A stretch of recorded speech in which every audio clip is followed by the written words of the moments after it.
Hey everyone, and welcome to another deep dive. Today we're going to be taking a closer look at this book I found called Human Mind Superpower by Alok Kumar. Ooh, that sounds interesting. Yeah, and it really caught my eye because it claims to have all these secrets to unlocking your mind's true potential. So like a secret weapon for your brain. Yeah, exactly. And, we're going to break it all down, see if it actually lives up to the hype, see if there's really anything groundbreaking here. Sounds like a plan. So get ready for a journey into the fascinating world of, memory mastery, laser focus, and even this thing called neuroplasticity. Neuroplasticity. Yeah, it's like the brain's ability to rewire itself, which is kind of a huge deal when you think about it. I've heard of that. That's like how our brains are constantly changing and adapting. Exactly. So that's one of the things that we're going to be diving into today. But before we get ahead of ourselves, I'm curious, what intrigued you the most when you first started looking at this book? You know what really struck me was how Kumar manages to blend all the science of the brain with practical advice you can actually use. It's not just theory. He's giving you a toolkit to actually upgrade your mental game. I was really struck by that too. It's like he's taken all this latest research and turned it into a user manual for your mind. But I'm curious about Kumar himself. His background isn't your typical self-help guru, is it? You're right. He actually comes from the world of management and literature, which gives him a really different perspective. So not your typical self-help background at all? Not at all. No. And I think that's one of the things that makes this book so unique. He's able to break down these complex concepts into these little understandable chunks, and he uses examples that really stick with you. So he's a good storyteller then? He's a great storyteller. Okay, so let's talk about the big idea in this book. Right from the beginning, Kumar lays out this huge claim that the human mind has limitless potential. Right. Limitless. It sounds almost too good to be true, doesn't it? It does. It makes you rethink those limitations that we put on ourselves. We often underestimate what we're capable of achieving. Absolutely. And Kumar really challenges us to break free from those mental barriers. I love that. Okay, so now let's get into the nitty-gritty. The book covers a bunch of different techniques for boosting memory and focus. What really jumped out at you?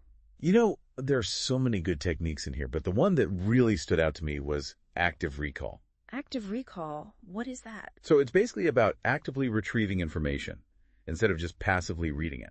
Like think of it as flashcards, summarizing information in your own words or even teaching someone else. What the research shows is that active recall can significantly improve memory retention compared to other methods. That's fascinating. So it's not just about trying to cram information into your brain. It's about actively engaging with it.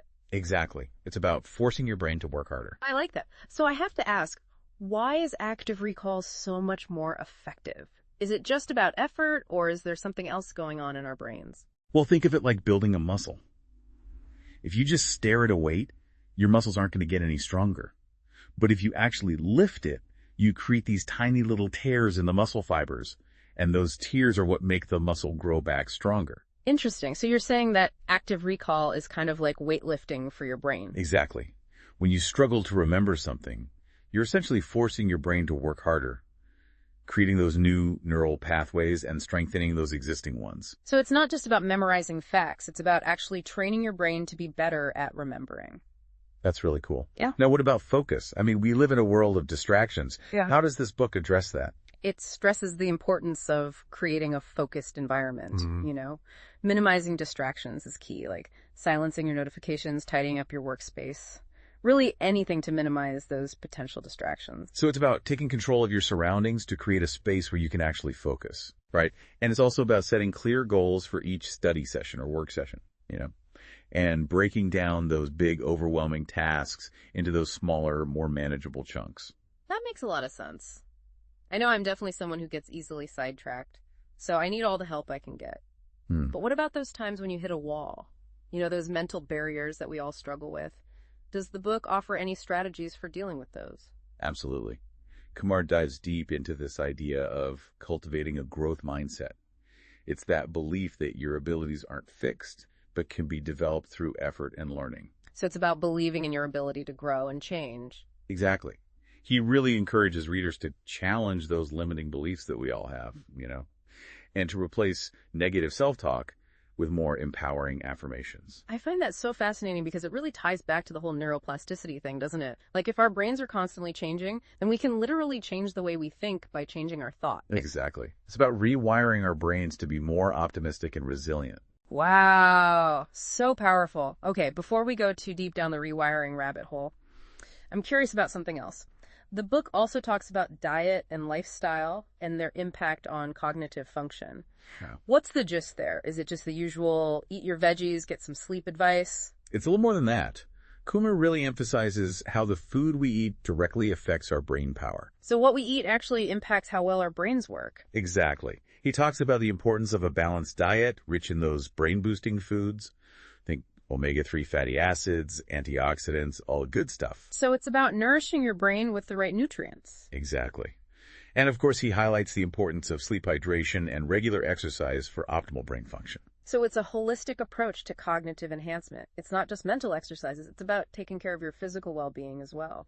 It all works together. Our minds and bodies are intricately connected. This is already giving me so much to think about, and we're just getting started. What else can our listeners expect from this deep dive? Well, we've only scratched the surface. We haven't even touched on the book's insights into mindfulness and meditation, which are more than just trendy buzzwords. Trust me. Ooh, that's exciting.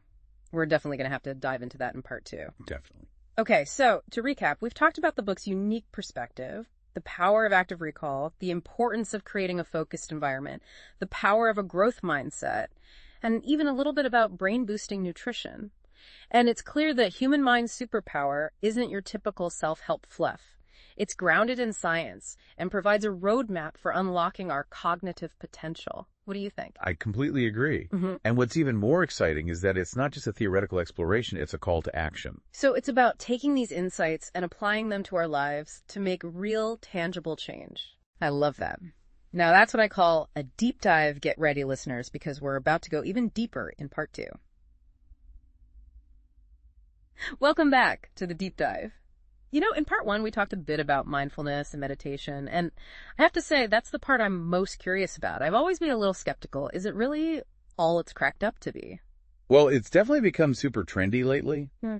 but Kumar's take on it really impressed me. Oh, how so? He goes beyond just the usual stress relief stuff, which is all good, but he actually connects mindfulness and meditation to real benefits for your brain. Like what kind of benefits? He argues that these practices can actually sharpen your focus, make you more emotionally intelligent, and even help you make better decisions. Okay, now you've got my attention. Yeah. Better decision making. That's something I think we could all use a little more of. How does meditation actually do that? Well, Kumar gets into the neuroscience behind it, and it's pretty fascinating. It seems that regular meditation, even just a few minutes a day, can actually change the structure of certain brain regions. Like physically change the brain. Exactly.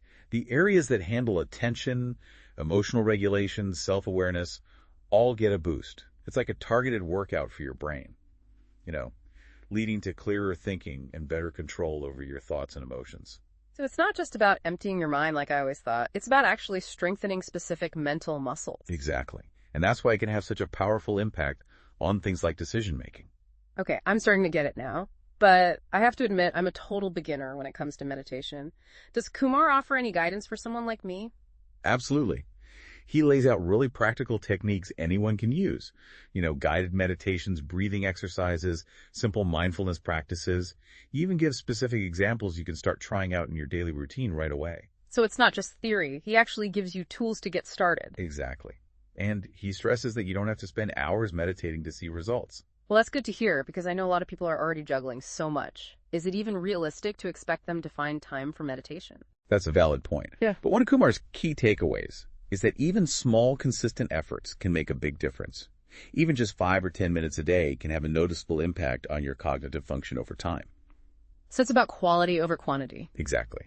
It's about creating a sustainable habit, not adding another stressful item to your to-do list. Okay, that makes a lot of sense to me. I can definitely get behind that approach.